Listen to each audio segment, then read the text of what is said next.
Welcome to Kiss Me Son of Pod, a podcast where I read from my newsletter where I am writing about every song by They Might Be Giants. I'm your host, Chase Roper, and you guys, I have a cold. I've been stricken with illness. I couldn't record anything last week in time to post an episode. I was dying.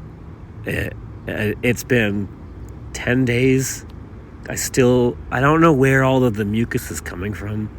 I didn't know my body could produce. I know I don't drink enough water to produce this much liquidy substance of any kind. So it's a mystery to me. Is it gonna sound? Am I gonna sound like this the whole episode? Yeah, and I'm gonna sniffle probably. But you know, that's the dedication to podcasting is. I know that my listeners want raw realness from me. No, they don't. No, you don't. You want something you can listen to that sounds okay. Not some guy with a cold who loves this band who's sitting way too close to traffic to record anything nice. Also, I just updated my phone to the iOS 18, not a sponsor. And I open up the voice memo app, and it's giving me a litany of new features. Stereo recording, some sort of editing, layering thing. So I don't even know if this cheap and easy way I'm doing this is even going to work anymore. Maybe it'll be better. Who knows? I need to buy a microphone, a nice microphone. That's what I need. So that's a little update on my life. How's everybody else doing? Do you all have the plague? Oh, not only was I sick, but my phone was being held hostage by a Lyft driver. The short version of the story is that just over a week ago, on a Saturday night, I took a Lyft to a friend's birthday with my wife. Lyft's app notified me that the driver was hard of hearing and you were going to have to communicate with the driver via text. I'm assuming through the app. I don't have his phone number. So I'm trying to figure out how to communicate with my driver via text on this app, and I couldn't figure it out, and he started talking to me, and he understood me, and it seemed like maybe there was a mistake. I left the car, and I left my phone in the car because it wasn't in my pocket, because I was trying to figure out how to text the driver, who shouldn't be texting me while he's driving anyways. Lyft was of no help. I filed a report. They said, do it this way, file out a form. They'll return you your phone. We charge you $20 for the return fee. It goes all the way. It just 100% goes to the driver, and feel free to tip, which I did offer a tip. I did all of the work to get this. I call it negotiation because it was. This guy twice made attempts to bring it, or said he was going to bring it, and then never showed up. And I knew he never attempted because my phone was tracking its location, and I could see it on a map sitting in your car in your parking lot 30 minutes away from me. So I finally texted him after he told my wife that he was going to just put it in the mail because he doesn't have time for this. I told him I will give him $40 if I could just meet him somewhere public and pick it up. And he said he'd bring it to me. And that cash moves mountains. I hit up an ATM. He shows up. I get my phone. Over a week later, he tells me that Lyft doesn't pay him for his time. He gets nothing for his time, blah, blah, blah, blah, whatever. The very next morning, I get a charge from Lyft for $20. So he did get my claim. He got my thing from Lyft, and he ignored it until I offered him more money.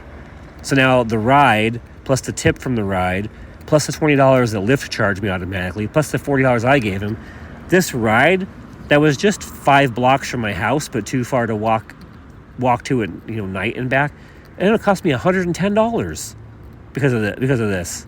It's really frustrating.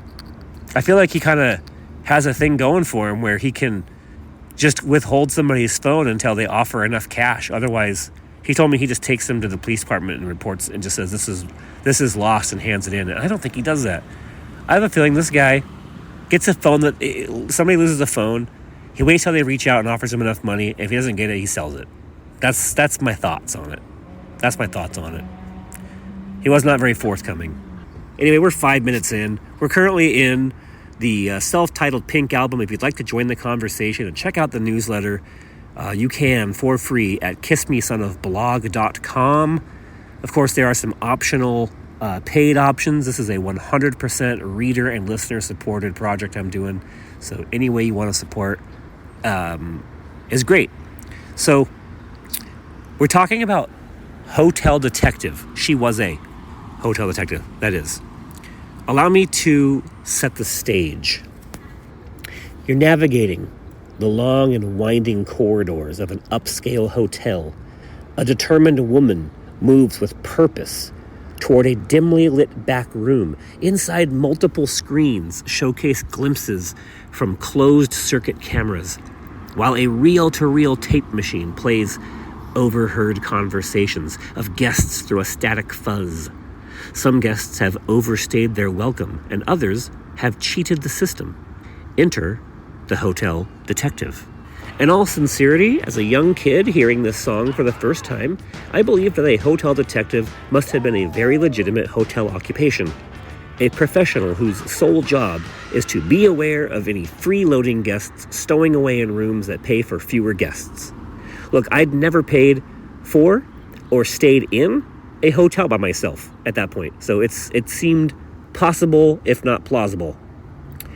So these days, I have gained a broader view of the world, and I've come to appreciate Hotel Detective as a funky, typical Flansburghian song, that is to say John Flansburgh. And I've come to love from this band. I'm going to start that sentence again.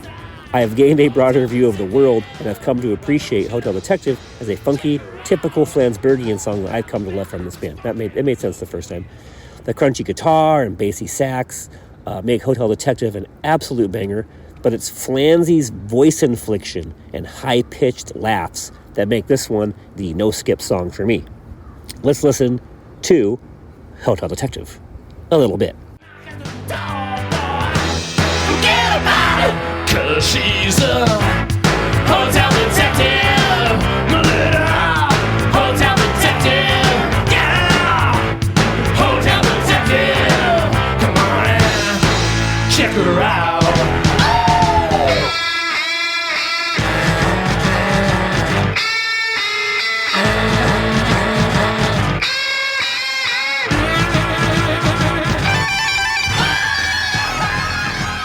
The song also has this distinct honor of being another one that teenage me learned on the guitar early on. More than that, it's a riff that I practiced so often as a warm-up that I catch myself humming the riff of this song to myself weekly. I won't say daily, but a week does not go by that I don't start humming. If I don't start hearing the while my finger kind of moves along with the riff all the time. It's more than an earworm. This is one of those songs where I like to say it's just a part of my DNA at this point. The song makes me happy. I absolutely love it. Nothing cheers me up on the tiresome long drive than belting out this song with my absolute best effort. So here's what I'd like to know. What type of job did you believe existed as a kid, but then you later found out that there's no such thing as that job? That's what I want to know. Figure out how to tell me the answer to that. That's your mission. And if you like what you're hearing, you might like what you would be reading. So you can go to kissbesonofblog.com and subscribe. That's it for our show. Thanks for listening, and I hope that I'm back next week and I'm not sick and dying. I'm probably going to record the next episode right now, so good luck on that. Anyways, that's our episode. Thanks for listening. Goodbye.